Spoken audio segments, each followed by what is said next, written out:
E eu não posso deixar, irmão, de agradecer ao meu marido, né? Toda vez que eu vou em festa de jovens, eu falo, meu desejo é que vocês casem tão bem quanto eu. É o melhor que eu posso dedicar para vocês, amém? É o melhor que eu posso desejar. E eu não estaria aqui se não fosse ele. Ele é o meu esposo, mas não é só o meu esposo, é também o meu pastor. Né? É o pastor da minha casa, o pastor da igreja que eu faço parte. Então, ele é de fato o meu pastor. E é também o meu melhor amigo e o meu maior incentivador. Então, eu não estaria aqui se não fosse ele. Então, amor, obrigada mais uma vez. Eu quero ser igual a você quando eu crescer. Um dia eu chego lá. Amém? Você achou aí? Hebreus, capítulo número 12. Vamos ler a partir do verso número 24, que vai dizer assim. Pela fé, Moisés, sendo já grande, recusou ser chamado filho da filha de Faraó, escolhendo antes ser maltratado com o povo de Deus do que por um pouco de tempo ter o gozo do pecado. Tendo por maiores riquezas o vitupério de Cristo do que os tesouros do Egito, porque tinha em vista a recompensa. 11:24. Eu falei 12, gente. Vamos ler de novo? Perdoa, em nome de Jesus. Hebreus 11:24. Ô, Jesus, ajuda. Está escrito aqui, ó, pastor. Hebreus 11:24, vamos de novo. Pela fé, Moisés, sendo já grande, recusou ser chamado filho da filha de Faraó, escolhendo antes ser maltratado com o povo de Deus do que por um pouco de tempo ter o gozo do pecado, tendo por maiores riquezas o vitupério de Cristo do que os tesouros do Egito, porque tinha em vista a recompensa. Antes de você assentar, eu quero que você repita para essa pessoa que está ao seu lado assim: quem é estrangeiro não vive pelo hoje, vive pela eternidade. Amém? Podeis assentar.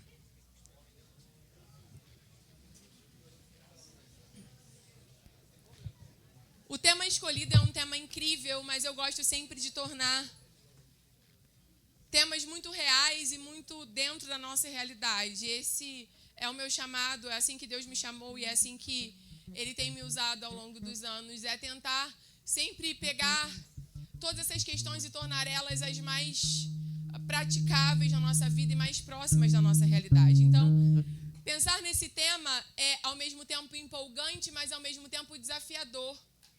Porque o que a gente precisa se perguntar é como eu posso, de fato, viver dessa forma estando nesse mundo? Como eu posso, de fato, exercer essa verdade, ser estrangeiro, entender que sou estrangeiro e viver como estrangeiro enquanto eu estou nesse mundo, enquanto eu estou vivendo a minha vida nesta terra. E pensando sobre esse texto, sobre esse tema, o Senhor me levou a esse texto que nós lemos. Nós sabemos que Hebreus capítulo 11 é a galeria da fé. E o autor de Hebreus ele vai trazer vários exemplos de homens e mulheres de Deus que fizeram a diferença no seu tempo, através de uma postura de fé. E aqui um parênteses para nós lembrarmos que fé, dentro da Bíblia, não é apenas dizer que acreditamos, mas é nos posicionar de acordo com aquilo que dizemos que acreditamos. Quando nós lemos Hebreus 11, nós vamos ver homens e mulheres que receberam de Deus uma palavra, um mandamento, e não apenas disseram que acreditavam, mas agiram de acordo com aquilo que diziam que acreditavam. E ao falar de Moisés, esses 3 versículos, ele vai fazer um resumo do que é ser estrangeiro. Ele vai fazer um resumo da vida de alguém que entendeu que de fato é estrangeiro, e que decidiu viver não por o dia de hoje, não por aquilo que é terreno, mas decidiu realmente abraçar a proposta da eternidade. Resolveu viver a sua vida, exercer o seu chamado, exercer a sua missão olhando não para o que está vendo hoje, mas para a eternidade, confiando que essa é a melhor recompensa. Nós conhecemos a história de Moisés e, sem querer entrar em detalhes muito teológicos, mas tentando ser muito prática, Moisés é uma figura muito especial na Bíblia, porque Moisés ela é dentro daquilo que nós chamamos de tipologia, uma das tipologias de Cristo. Há muitas semelhanças entre a vida de Moisés e a vida de Cristo, porque Moisés é um dos personagens do Antigo Testamento que prefigura Cristo. Se você ver, vai ter algumas semelhanças. Por exemplo, Moisés nasceu num tempo onde havia uma ordem para matar todos os meninos, sim ou não? Sim. quando Jesus nasce, o que acontece? Herodes, sabendo que o Messias estava nascendo, sendo anunciado disso, ele dá uma ordem e manda matar todos os meninos que tinham de 2 anos para baixo. Há outras semelhanças entre eles. Moisés vai receber, ele vai proferir a lei do Monte Sinai. Jesus, ele vai proferir o sermão em cima de um monte. Há outras semelhanças, por exemplo, Moisés, ele é o mediador da antiga aliança.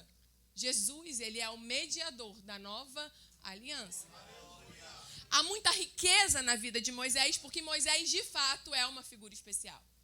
Ele é um homem que vai ser chamado de amigo de Deus, e quando nós olhamos para a vida dele, qualquer um de nós, e olhamos para a sua paciência, olhamos para como ele conseguiu vencer as adversidades, todos nós somos constrangidos e ao mesmo tempo edificados, sabendo que podemos ser melhores do que somos hoje. A vida dele nos ensina muito, e como eu disse, Moisés nasceu em um período de condenação. Só que a Bíblia vai dizer para nós que quando ele nasce, os seus pais percebem que há algo nele especial. Os seus pais percebem que ele é bonito, que ele é formoso, que há nele um brilho especial, há algo diferente. E ao perceberem que havia naquele menino algo diferente, eles não obedecem à lei de Faraó que mandava matar os meninos. Eles vão esconder aquele menino enquanto eles podem esconder. Mas é claro que não dá para esconder um bebê durante muito tempo. Durante um tempo, não sabemos quanto tempo, aquele bebê ficou escondido dentro de casa, mas chegou um momento onde a sua mãe percebeu, não dá mais para esconder. Mas ela não desiste da vida de Moisés, ela continua olhando para ele dizendo, há algo especial na vida do meu filho. E ela então vai preparar um cesto, vai betumar esse cesto e vai colocar Moisés dentro do cesto e vai colocar ele dentro do rio. E enquanto esse menino é colocado dentro do rio, eu estou só lembrando a história. A gente sabe que a filha de Faraó está no rio se banhando e quando ela vê o cesto e ela vai ver o que está dentro do cesto, ela vê que é um menino. E ela se afeiçoa do menino e ela vai dizer, esse certamente é um dos filhos dos hebreus. E a irmã de Moisés, muito esperta, vai seguindo para ver o que vai acontecer. Que mulher, de vez em quando, na nossa curiosidade ajuda, né, meninas? A gente é um pouco curiosa, mas ajuda às vezes. Miriam vai lá, curiosa, saber o que vai acontecer. E quando ela vê que a filha de Faraó está disposta a salvar a vida do seu irmão, ela se oferece para arrumar uma ama, para cuidar de Moisés. E aí Deus cuida tanto dele, que a suposta ama, na verdade, vai ser a sua própria mãe. O que eu quero começar a destacar para você é que Deus tem um cuidado especial com a vida desse homem. Deus preserva a vida dele num tempo de destruição. E eu e você precisamos ter essa verdade gravada em nosso coração. Quando Deus tem algo nas nossas vidas, pode haver uma sentença de morte, pode parecer improvável, pode parecer impossível, mas aquele que fez a promessa, ele garante a nossa vida.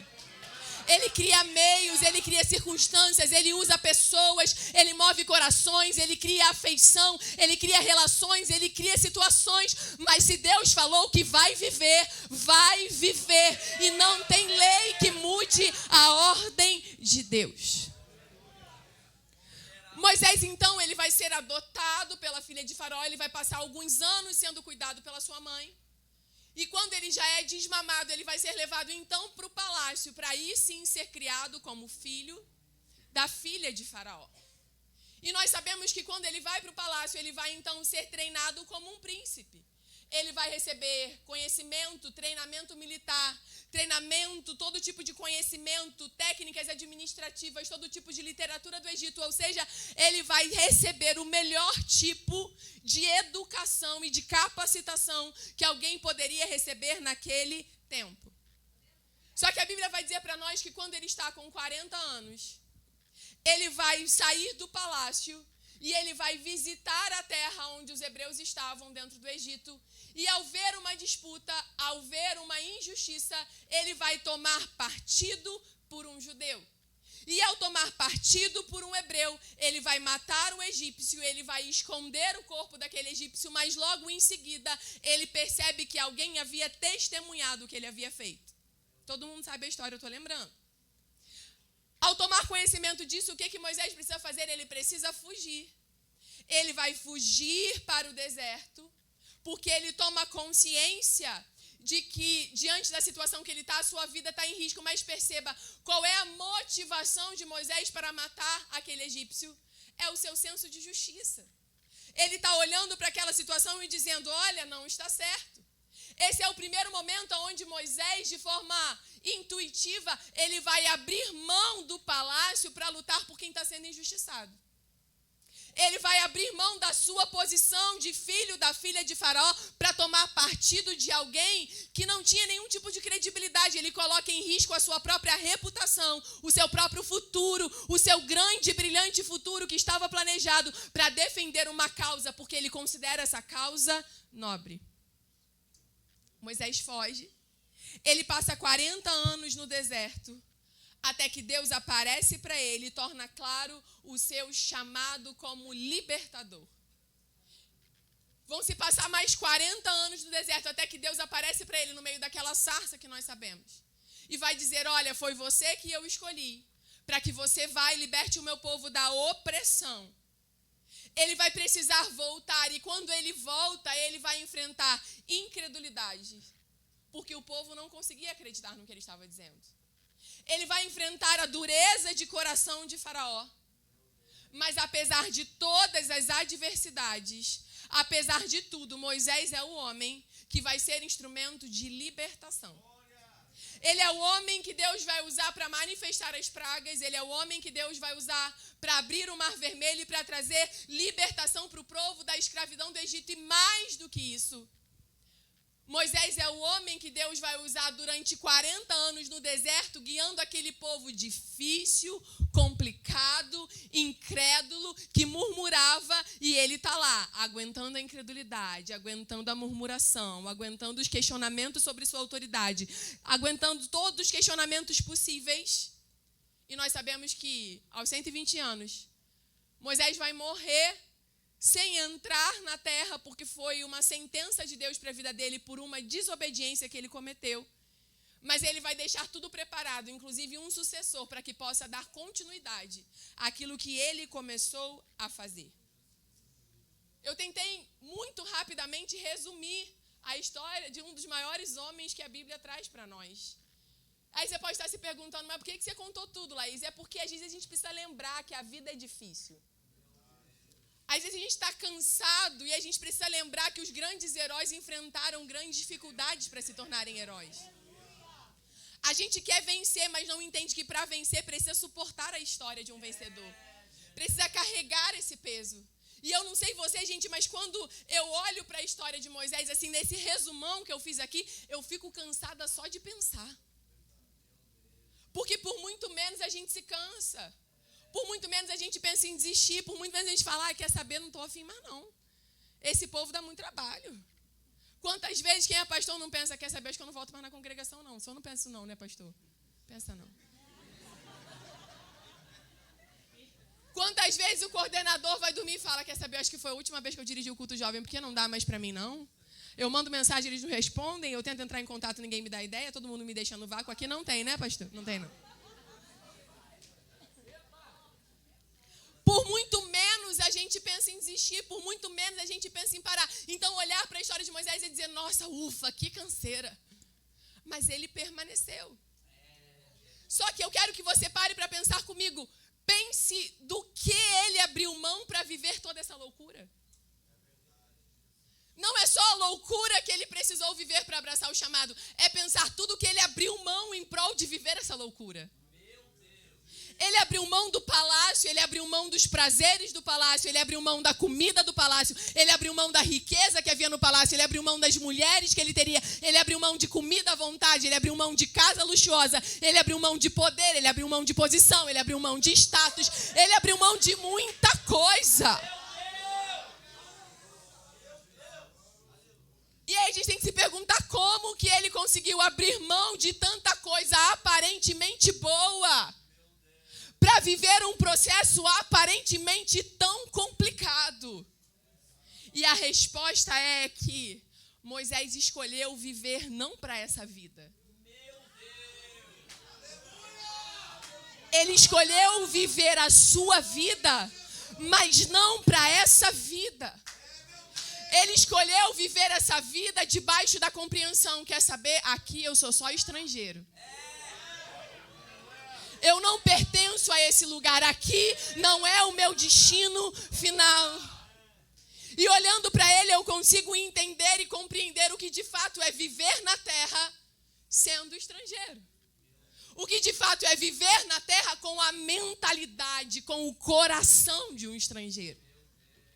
Aí a gente olha para ele e vai entender que a primeira característica de alguém que sabe que é estrangeiro é abrir mão do que é momentâneo por aquilo que é eterno.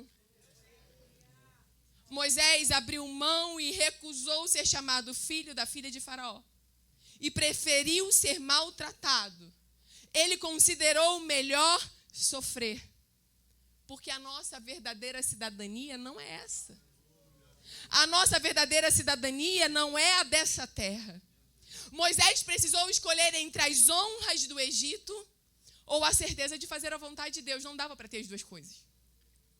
Ele preferiu abrir mão das honras do Egito para viver a certeza de que estava fazendo a vontade de Deus. Eu preciso dizer para você que se de fato você sabe que é estrangeiro e quer agir dessa maneira, você vai precisar desenvolver a habilidade de dizer não. Você vai ter que desenvolver a habilidade de renunciar. Você vai ter que desenvolver a habilidade de recusar. Hebreus vai dizer que ele recusou, que ele se opôs e que ele disse não. Ele renunciou sucessivamente a coisas que pareciam muito boas por entender que elas eram passageiras. Eu preciso dizer isso porque nós precisamos lembrar nesse tempo que a gente precisa voltar a dizer não. A gente está vivendo um tempo onde tudo quer ser incluído. Mas não dá para incluir tudo. Não dá para incluir tudo para quem sabe que não é dessa terra, não dá. Eu preciso aprender a dizer não e dizer não para quê? Para tudo aquilo que se esgota nessa terra e me afasta de Deus. Eu preciso dizer não para aquela Easy simples, eu repito, para tudo aquilo que se esgota nessa terra e te afasta de Deus. Viver para a eternidade, ser estrangeiro é escolher entre prazeres que são momentâneos, mas nos afastam de Deus. E contentamento permanente, que é fruto de comunhão com Deus. Essa foi a mesma escolha que Daniel fez quando estava na Babilônia.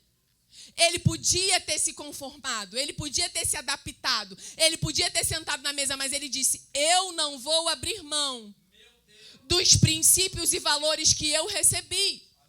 Eu não vou fazer parte daquilo que eu sei que não agrada a Deus. Entre me sentar na mesa para comer a comida do rei e ser fiel a Deus, eu prefiro abrir mão de sentar na mesa para permanecer sentado na mesa do rei. Nós precisamos entender que viver para a eternidade ou ser estrangeiro ou adotar esse estilo de vida não significa que nós não podemos ter prazer ou contentamento na vida. Eu comecei perguntando o que para você? Se você está feliz, não foi isso que eu perguntei? Sabe por quê, gente? Deixa eu contar um segredo. Óbvio. Sabe quem inventou a felicidade? Foi o diabo ou foi Deus? Gente, vocês estão na dúvida? O diabo pode inventar alguma coisa boa, gente? Não. Quem inventou a felicidade? Deus. Deus inventou o contentamento. Tudo que é bom vem de Deus. A verdadeira alegria, a verdadeira felicidade, o verdadeiro contentamento são frutos da vida com Deus.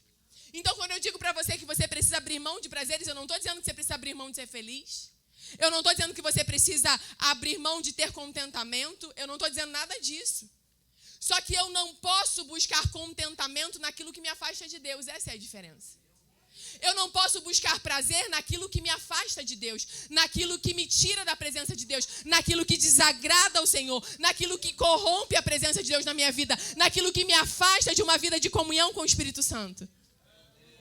Você quer ver? Comer é bom ou não é? É bom. Quem gosta de comer? Comer é bom e não tem problema. Comer produz prazer. Também foi Deus que inventou a comida, não foi o diabo. Comer é bom, mas o problema é quando eu entro pelo caminho da gula, porque aí eu não como mais por mera satisfação, eu como por compulsão, eu como por vício, eu como por descontrole. Casamento é algo que foi Deus que inventou, então relacionamento sexual não foi o diabo que inventou, foi Deus. Mas Deus inventou um espaço para se satisfazer dessa forma, e esse espaço é o casamento. Então o problema não é o relacionamento sexual, o problema é fazer ele no lugar errado. É fazer ele dentro de uma realidade errada. Aí eu quero encontrar um prazer de uma forma que me afasta de Deus. Quando Deus disse, não, quem inventou fui eu, mas existe uma forma de viver isso. Existe uma forma de encontrar contentamento sem desagradar a Deus. Exercer um chamado produz alegria, gente. Cumprir o chamado de Deus produz contentamento.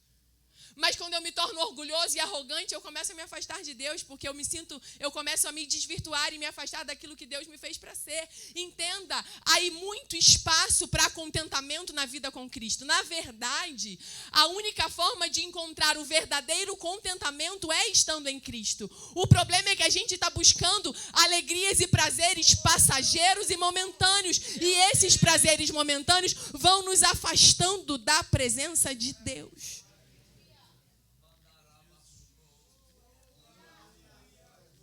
Moisés preferiu abrir mão de prazeres momentâneos que o afastava daquilo que Deus tinha para a sua vida. Ele preferiu viver aquilo que Deus tinha para ele. O que Moisés está dizendo para a gente é: o meu maior prazer não está no que é momentâneo. O meu maior prazer não está no que é passageiro. É por isso que ele abre mão da glória momentânea, pela certeza da presença de um Deus que é eterno, pela certeza de uma comunhão que ele sabe que é eterna, pela certeza de uma glória que ele sabe que é eterna, pela certeza de uma satisfação e de uma presença que ele sabe que é eterna. Pergunta para quem está do seu lado assim: será que a gente precisa abrir mão de alguma coisa?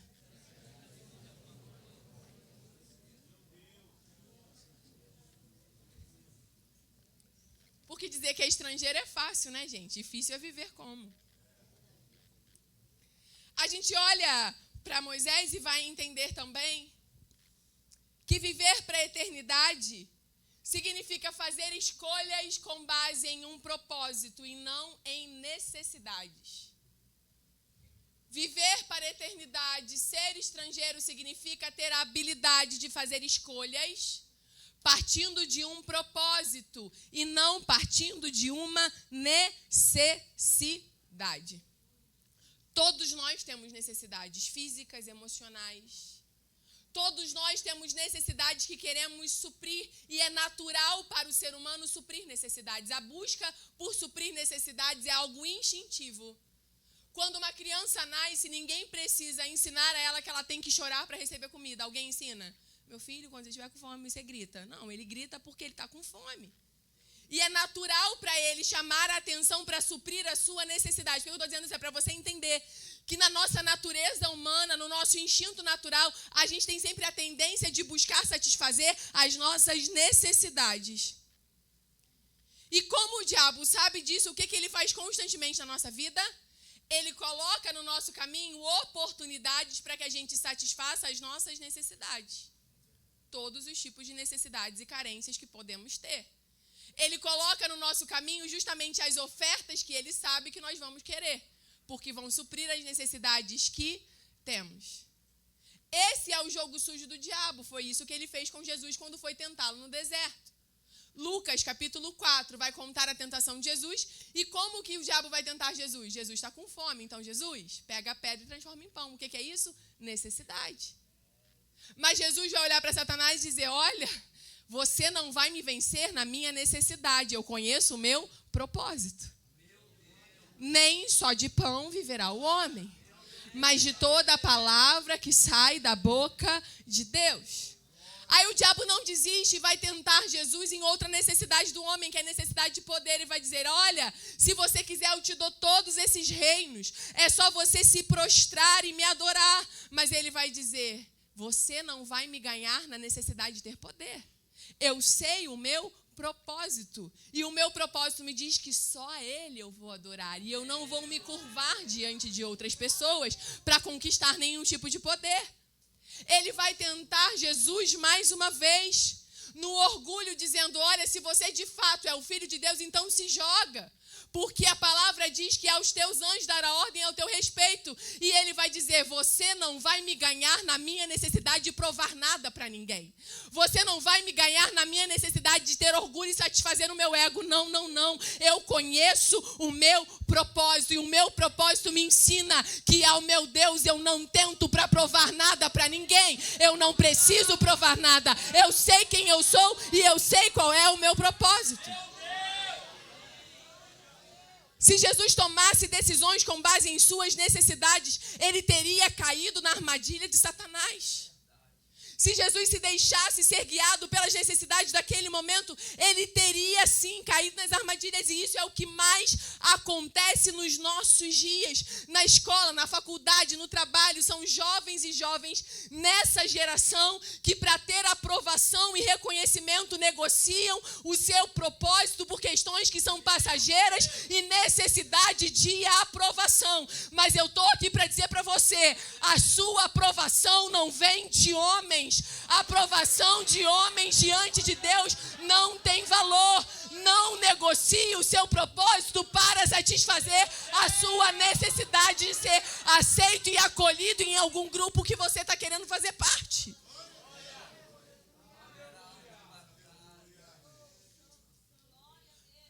Moisés escolheu sofrer com o povo porque ele tinha em vista uma recompensa.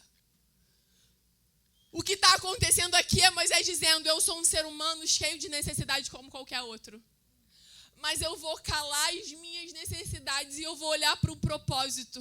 E eu sei que Deus tem um propósito na vida desse povo e eu não posso ceder às minhas necessidades.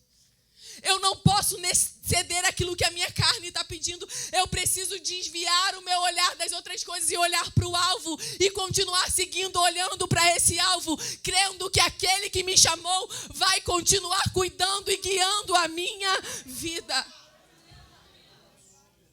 Ele escolheu olhar para o propósito, é ele dizendo: eu não vivo para esse lugar. Eu não vivo por esse lugar, eu não vivo por esse reino. Eu vivo para o meu destino, e o meu destino é a eternidade. O meu destino é a eternidade. Eu e você precisamos nos perguntar qual é o meu propósito. E tentando simplificar esse tema tão difícil, uma definição mais simples, eu posso dizer para você, conforme está lá em 1 Pedro, capítulo 2, verso 9. Vós sois a geração eleita, o sacerdócio real, a nação santa, o povo adquirido, para que anuncieis as virtudes daquele que vos chamou das trevas para a sua maravilhosa luz. Você sabe qual é o propósito da sua vida? Está no texto. Glorificar a Deus. Manifestar as obras de Deus. Esse é o seu propósito. Deus vai te fazer cumprir esse propósito de diversas formas. Mas o propósito central da vida de todo mundo aqui, desde quem está aqui até quem está lá na porta, é o mesmo. Nós existimos para glorificar a Deus.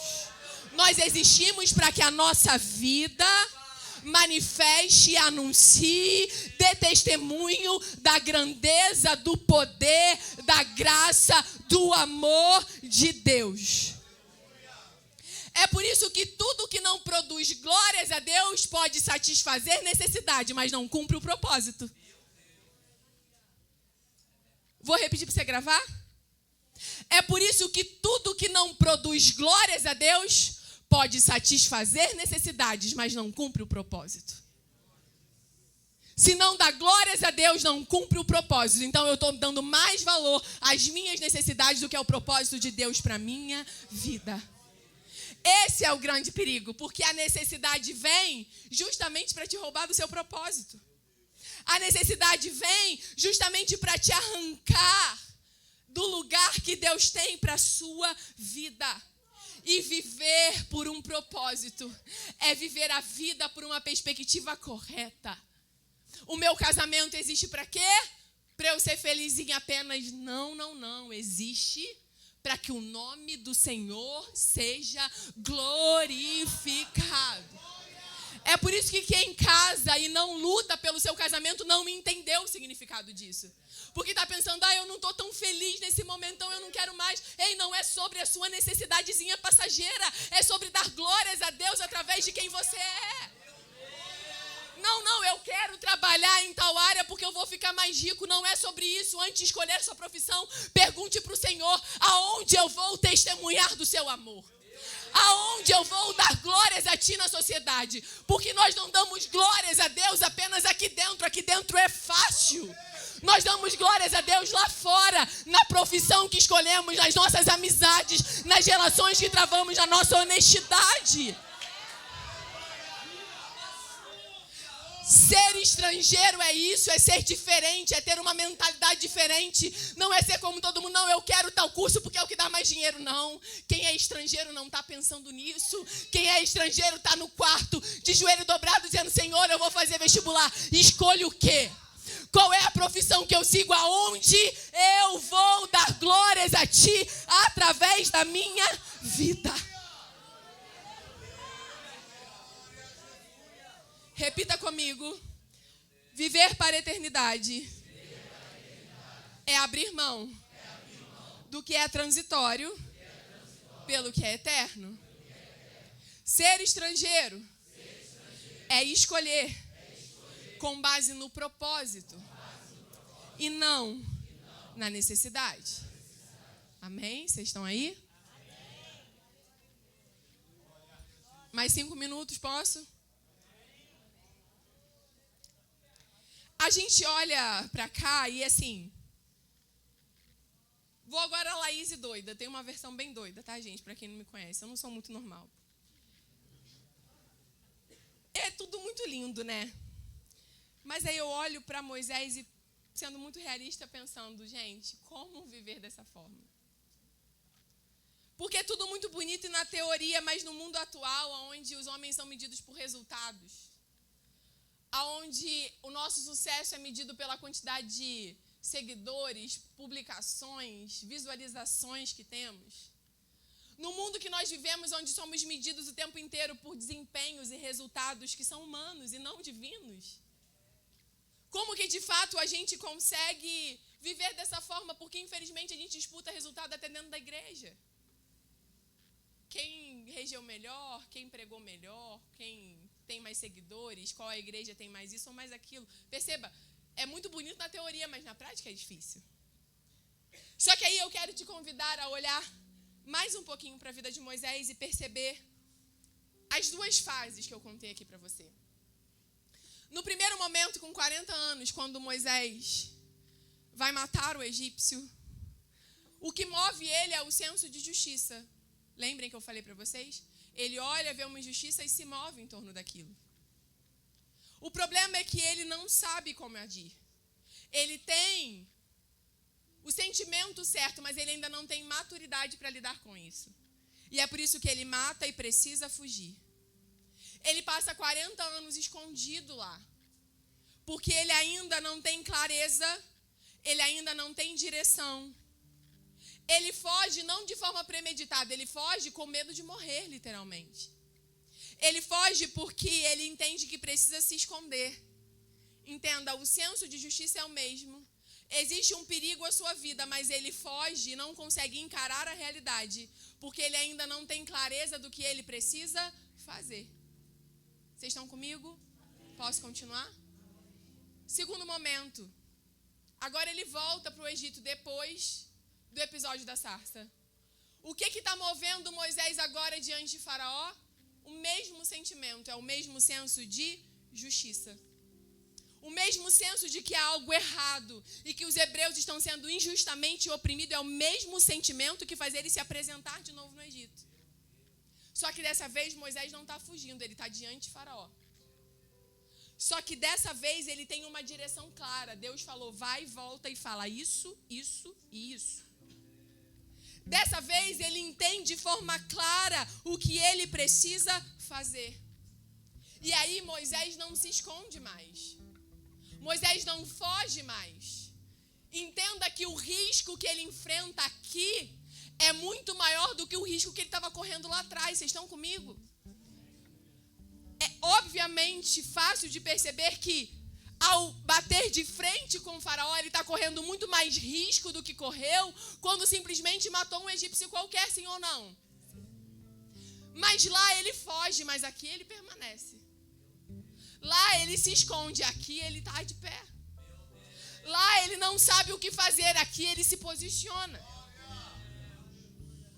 Aí a gente precisa se perguntar, onde é que está a diferença entre o Moisés que matou o egípcio e fugiu e o Moisés que chega diante de Faraó, enfrenta a maior autoridade do Egito e permanece de pé?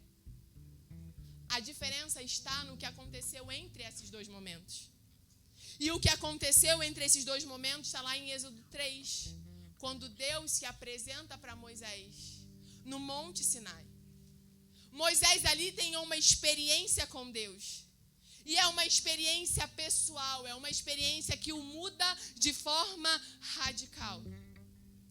Sabe por que nós podemos saber a teoria do que significa ser estrangeiro, mas temos dificuldade de viver isso na prática?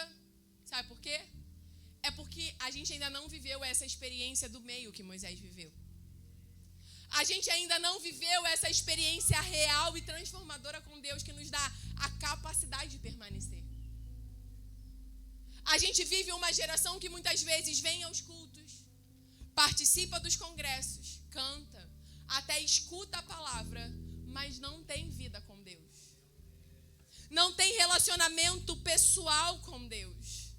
Eu posso até saber o que é ser estrangeiro, mas eu só vou conseguir viver a partir do momento em que eu tiver uma experiência com Deus que me marque a ponto de me dar força para permanecer nesse lugar. Não adianta apenas saber o que é para ser feito. Enquanto eu só sei, eu tento, mas não dá certo. Enquanto eu só sei, eu vivo uma vida de cristã de altos e baixos. Enquanto eu só sei, eu tento na minha força e consigo um dia e não consigo mais. Isso produz o quê? Frustração. E aí tá cheio de jovens dizendo, quer saber, acho que esse negócio de ser crente não é pra mim não, porque eu tô tentando, não tô conseguindo. Mas é porque a gente sabe, mas não experimentou ainda.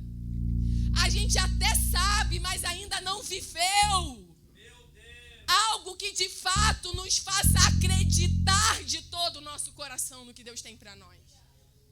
O que me torna capaz de viver dessa forma desprendida não é aquilo que eu sei, mas é aquilo que eu experimentei. Não é apenas aquilo que me falaram, mas é a minha vida com Deus. Em uma das músicas aqui foi dito que Deus não está procurando um menino ou uma menina, Ele está procurando uma noiva. E eu amo a figura da noiva para explicar o que é vida com Deus. Sabe por quê? Quem chega no casamento e está sentado no banco, escuta a marcha nupcial, levanta e olha para quem? E quando a noiva chega, como é que ela tá, gente? Bonita. Você já imaginou chegar num casamento, tocar a marcha nupcial e chegar uma noiva descabelada, toda suja, de calça jeans e camiseta, de chinelo? E aí ela tá entrando no casamento e aí tem um cabeleireiro atrás. Calma aí, deixa eu ajeitar seu cabelo. Não, troca de roupa. Não, deixa eu dar um jeito em você. Não, vamos passar um pó aqui para ver se melhora. Alguém já viu um casamento assim? Porque noiva, quando chega na hora do casamento, tá pronta. Noiva não se prepara em público. Noiva se apresenta no público, mas ela se prepara no secreto. O lugar de preparo da noiva não é no ambiente onde tem todo mundo. O ambiente onde está todo mundo, a noiva só se manifesta, mas ela não se prepara. A noiva se prepara num lugar secreto, onde ninguém está vendo. Ela se prepara dentro do seu quarto, ela se prepara no escondido, ela se arruma, ela se penteia, ela se embeleza, ela se perfuma. E quando ela chega no templo, ela está pronta para ser vista e respeitada e compreendida como noiva. Quando a noiva chega, ninguém tem dúvidas de que ela é a noiva.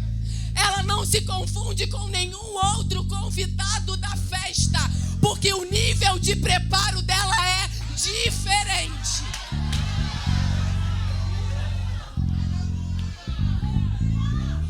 nossa dificuldade de viver é porque a gente sabe, mas não se prepara para isso.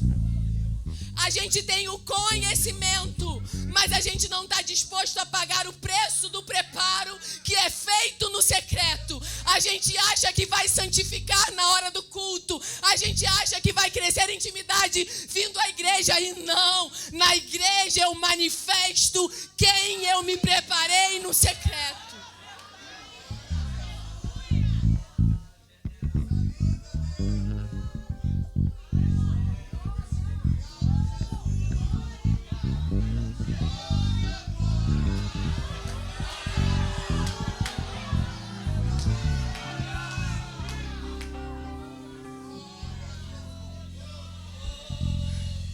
Moisés, na sua experiência pessoal com Deus, ele vai entender que Deus tem um propósito específico para ele.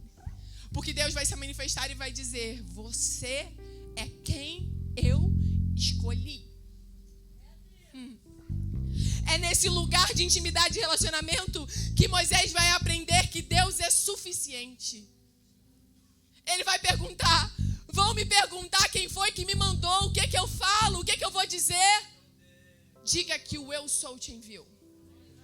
Porque eu sou o suficiente na sua vida. Eu sou o suficiente na sua vida. Você quer viver para a eternidade, você quer viver como um estrangeiro, entenda que Deus é suficiente na sua vida. Eu faço para Ele, eu não faço para agradar pessoas. Eu faço porque eu confio nele, eu não faço porque eu confio em mim.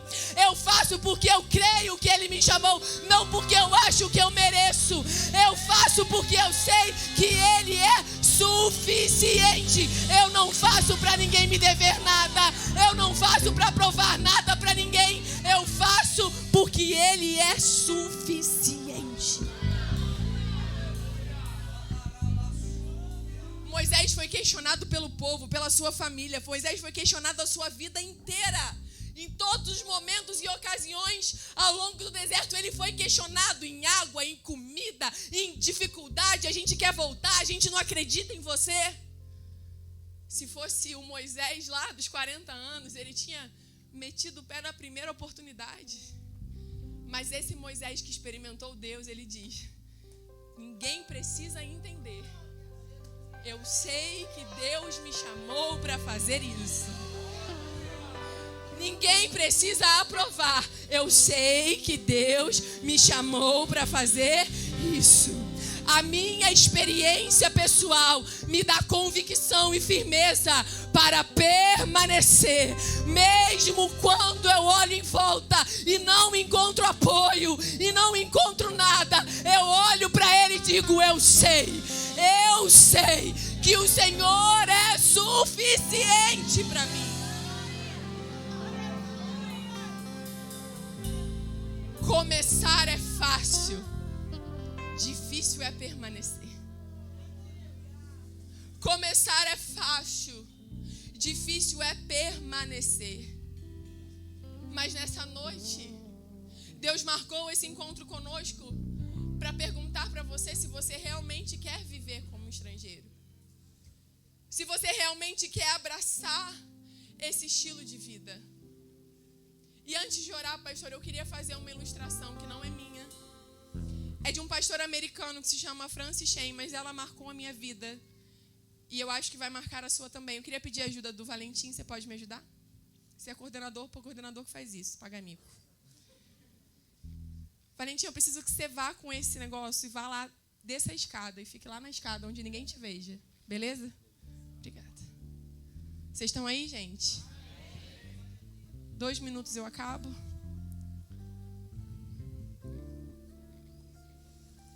Não falei que eu sou doido? Eu avisei. É só pra você não esquecer, porque às vezes a gente fala, a gente não grava tudo, mas isso aqui vocês vão gravar. Foi? Vai, Valentim, estão te vendo ainda, não podem te ver não. Desaparece, meu filho. Tem alguém te vendo aí, Valentim? O pessoal que tá aí atrás? Não deixa eles verem não, que eles têm que participar também, senão vai perder pra eles, não vai ter efeito. Sumiu o Valentim, gente? Amém. que ela está querendo fazer com isso, gente? Ela é doida? Eu quero que você entenda esse barbante como a nossa existência. Amém? Nós somos seres eternos. Somos seres eternos. Nós só precisamos saber aonde nós vamos passar a nossa eternidade, mas eternos somos. E a noção de eternidade ela é muito difícil, porque nós somos na Terra finitos, o nosso corpo nos dá limitação de tempo e espaço. Então é difícil entender algo que tem começo e não tem fim. É por isso que eu pedi para o Valentim desaparecer, para você entender o que é eternidade. A eternidade é algo que você vê o início, mas você não vê o final. Só que eu e você precisamos entender que existe uma parte da nossa vida onde nós somos estrangeiros. Mas essa parte da nossa vida define toda a nossa eternidade. Vocês conseguem ver esse pedacinho aqui, ó, que está pintado de roxo para combinar com a camisa de vocês? Tem um pedacinho aqui, ó. Para quem está longe e não está vendo, esse pedacinho aqui onde está a minha mão. Ele está pintado de roxo. Laís, o que isso significa? Isso significa que embora você seja eterno e tenha começo, mas não tenha fim, Deus te deu um tempo para você escolher aonde você vai passar a sua eternidade. Você tem a eternidade, mas como você vai viver ela depende de como você vai viver essa parte aqui. É nesse tempo aqui que você escolhe pelo que você vai viver. Se você quiser viver pelos prazeres dessa terra, eu te garanto que você pode ter muito prazer nesse tempo aqui. Mas nesse aqui, eu acho que você não vai ser muito feliz. Viver como estrangeiro é entender, eu prefiro pagar o preço nesse tempo para viver esse tempo. Eu prefiro renunciar nesse tempo para poder aproveitar esse tempo. Eu prefiro pagar o preço, fazer escolhas difíceis e renunciar nesse período aqui, porque eu tenho certeza que a minha eternidade não haverá mais choro, não haverá mais dor, não haverá mais tristeza, mas haverá contentamento, porque o verdadeiro contentamento não está nos bens que eu adquiro, na posição que eu conquisto, nos prazeres momentâneos, mas o verdadeiro contentamento está em estar permanentemente na presença daquele que é o autor da minha vida, na presença daquele que é o Rei da glória. Você pode se colocar de pé? Eu queria muito chamar aqui à frente, mas eu sei que vai ser impossível pela quantidade de pessoas que temos. Mas nós vamos cantar uma canção. Enquanto estivermos fazendo isso, eu quero que você, aonde você está, você ouviu essa palavra, eu sei que você entendeu essa palavra. E eu sei que o Espírito Santo está ministrando ao seu coração, dizendo: ei, vamos de fato viver como estrangeiros? Vamos de fato não apenas dizer isso, mas fazer essa escolha de vida, assumir, pagar esse preço e entender que é muito melhor ser estrangeiro do que ter prazeres tão passageiros e momentâneos. Eu queria te convidar para que você fechasse os seus olhos. E enquanto nós estivermos cantando, é o seu tempo de falar com o Senhor. É o seu tempo de dizer: Senhor, eu não quero sair da mesma forma que eu entrei.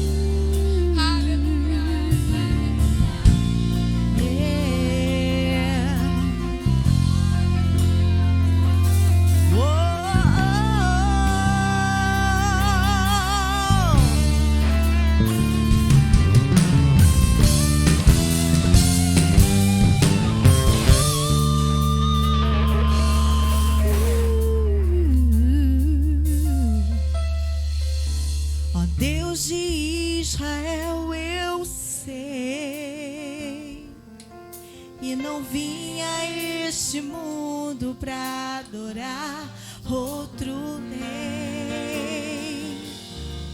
Os leões estão rugindo sem parar.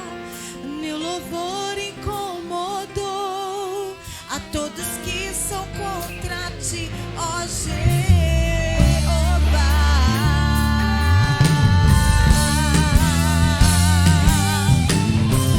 Nada pode ter meu coração, dos manjares eu abro mão, dos pedaços não quero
diante de Ti, Senhor.